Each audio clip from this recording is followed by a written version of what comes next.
Welcome to episode 53 of Ernie O'Malley's Journey. Freedom Delayed, awaiting release from Curragh internment camp in June 1924. Well, where is my father, General Ernie O'Malley, at this time?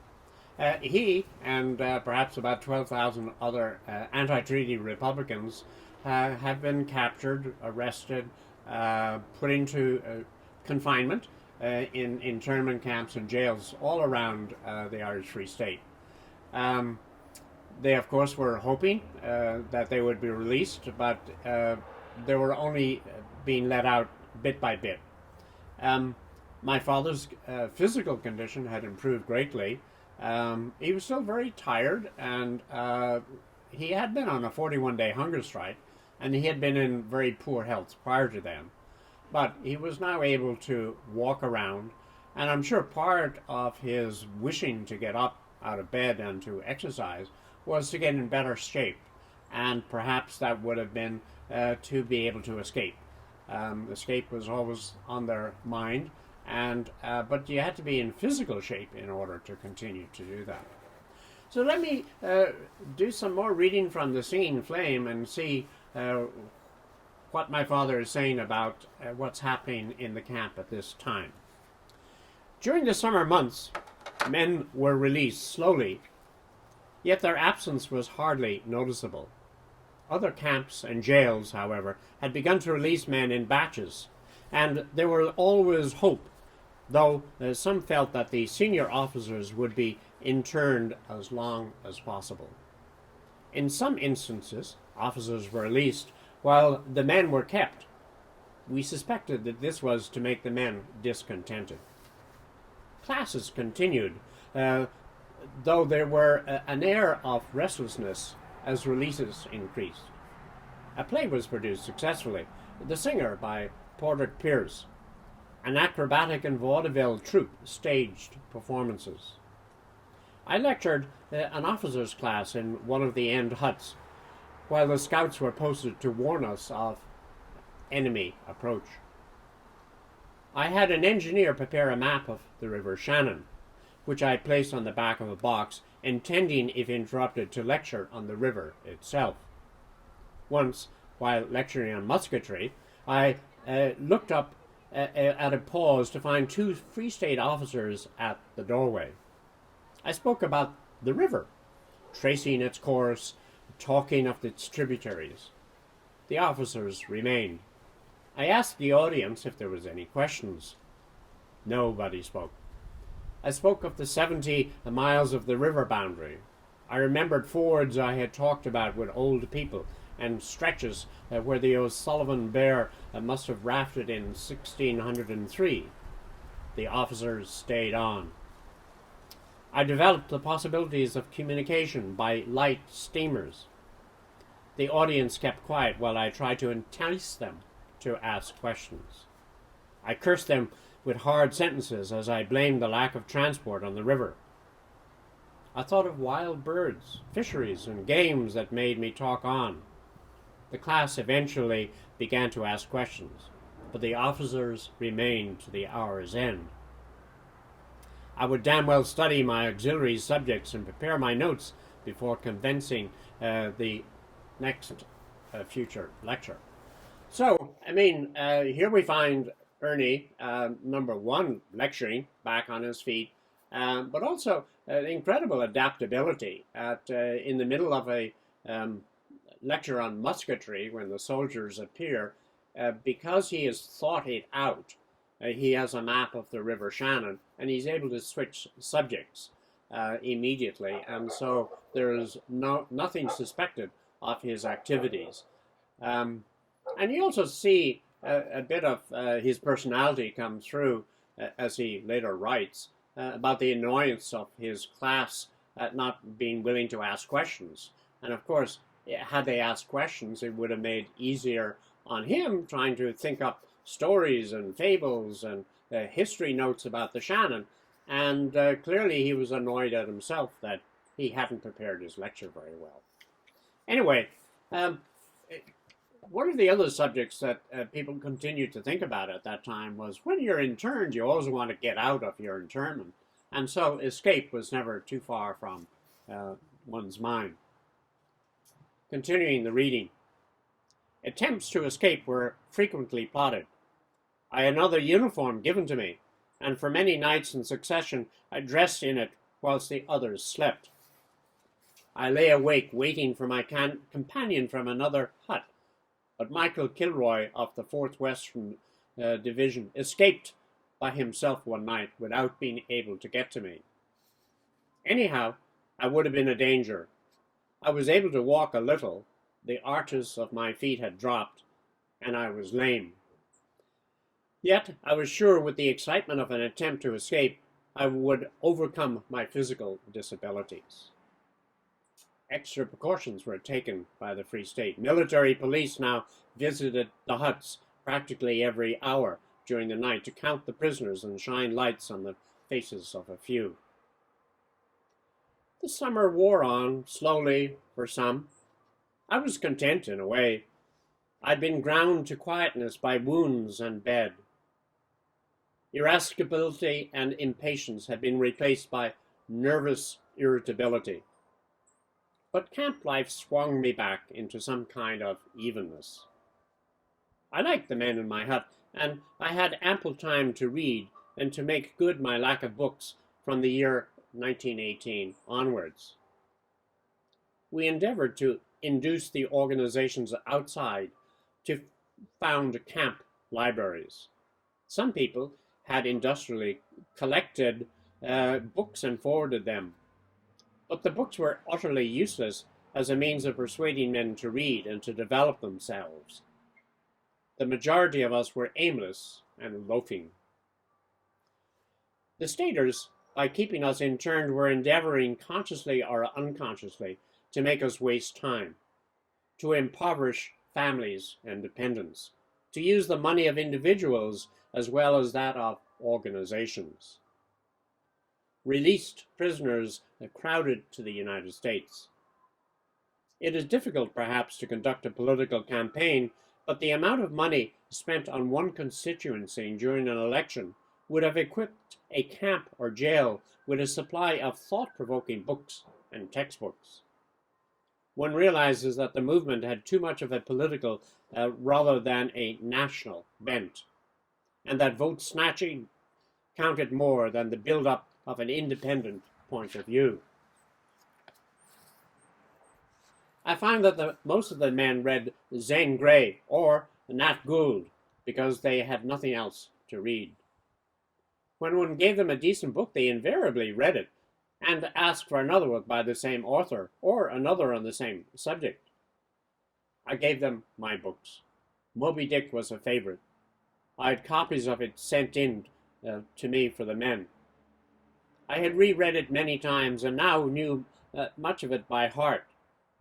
Was not the white whale the whale of the empire which devoured us? Or was it the idea of freedom which would make brews of us until we could improve the harpoon of a social system that would bring it all together? The feeling of the men instinctively was good in subject matter. It seemed a pity that their time was wasted. Reading to them was an escape from life rather than an approach to it. It did not enhance, enrich, or enlarge their experience of the last 6 or 8 years. So some pithy observations by my father on the men, on their character, on their willingness to undertake new activities, on his own attitude toward escape. And you saw the reality there, which is that he couldn't really walk well because the arches in his feet had dropped. And anyone who's had that experience at all knows how painful that could be. And though he thought that with the excitement of the escape he would be able to get the adrenaline, it is likely that had he tried to escape, he would have failed, and he would have been hauled back in. It was also, it was the mention of Michael Kilroy was of interest, because it was Michael Kilroy who started the hunger strike in Kilmainham and it was up to him to call it off. And Michael, of course, was from County Mayo and would be a future neighbor of my father in later years. One other letter I'd like to read here is, and one of my father's correspondence throughout this period was Molly Childers, the widow of Erskine Childers. And here we have a unique letter by her to him, and that has managed to survive. And she typed that on very thin paper called onion skin paper. And we still have that copy. And it clearly would have been rolled up inside an envelope so that into minuscule size, perhaps barely noticeable when an envelope was sent into him. Here she is writing him in June 1926, which is at the end of this month. I thought you were much better, amazingly so, and have been thinking about you. Somehow I felt you no longer wanted letters and were not in the mood for them. There have been reasons for not writing. You asked me to accept a condition, and I have done so. One day I will tell you about it, and you will approve and understand. One thing I need to have happen now is to have you released. Another letter from you. My one chief help has been talking with Kevin Malley. We are now like a pair of old cronies who meet to exchange ideas about something that concerns us dearly. The day for which I pray, when you walk in these doors, will be a great one. This takes my love and all the messages you can read. God bless you. A very touching letter, and we actually don't know how many letters there were exchanged between Molly Childers and Ernie. We were fortunate to have found some of the correspondence, but clearly the correspondence had continued through that period of 1924, but we don't have copies. But it was beautiful to come across this letter from Molly and show what the warmth of that relationship was. Now, let's look back and sort of reflect where my father is at this time. I mean, he is still managing and coping with the travails of prison, his poor health, his aspirations to continue reading. He's not writing so much in these pages about what his future is. In fact, there's almost nothing about that. But you can still see how he is keeping himself busy. So another subject I want to capture here is we've heard about what has happened to men who were captured, the anti-treaty, but what was happening on the outside? What was the Irish Free State government doing? How was it being accepted and in the world and in Ireland?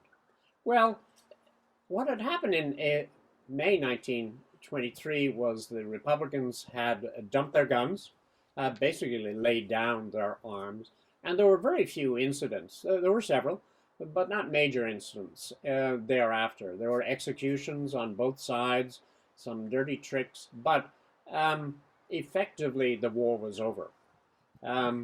And elections were held in that August, and my father and other anti-treaty Sinn Féin members were elected to the Dáil, the Parliament in Dublin. Now, that Parliament was opened in September of 1923, and the fourth Dáil, and it elected its executive president, William Cosgrave. Cosgrave had been a part of the Irish independence movement and was a good executive who came in and helped stabilize the Republic, the Irish Free State, for the next some years. What was happening on the outside also was Ireland joined the League of Nations. So they were being recognized not only on the Commonwealth level, but on the European level outside of themselves. The Irish Department of Foreign Affairs was quite effective in getting the Irish cause be sort of recognized and their status as good independent colonial servants be recognized around the world. The Free State had withstood the potential calamity of the hunger strike. They had used their propaganda, and the hunger strike basically had failed. By this time, also, the Free State had their own police force. They had their own army, which was in control. They had their own government and new ministers. In March of 1924, they were able to put down a mutiny within the army. And so they effectively were in control. They were starting to raise funds and taxes and build new industries in their state. In April of 1924, they'd started the Boundary Commission, which was supposedly to take parts of Northern Ireland along the border, where communities could vote in or out of staying within the 6 counties. In the long run, none of that was successful because the ministers of Northern Ireland would not participate, but it was an aspiration, and it was tried. Now, another interesting development that had been thought up in 1922 and failed to be accomplished was the Free State thinking of having the Tailteann Games be resurrected. What were the Tailteann Games? Well, they were games which went from 1800 BC through the arrival of the Normans in 1169 in Ireland. Because of the British Norman regime, of course, the High Kingship and all of the games associated with that were terminated. So one of the aspects that the Free State wanted to do was to give the Irish something to think about in terms of their heritage. So these games, which were very traditional, were somewhat modified because they had boat racing and car racing and other more modern sports, but they had invited athletes from around the world, and the summer Olympics were being held in Paris, and many of those athletes were invited over to Ireland to participate. The Tailteann Games were always in the last 2 weeks of July. And so the thought came together that as people were coming to Ireland as tourists, as athletics, that it might be appropriate to end the internment and release all the prisoners. And basically, that's what happened. And we'll see more about that in the next section, which is release to begin life over again in July 1924.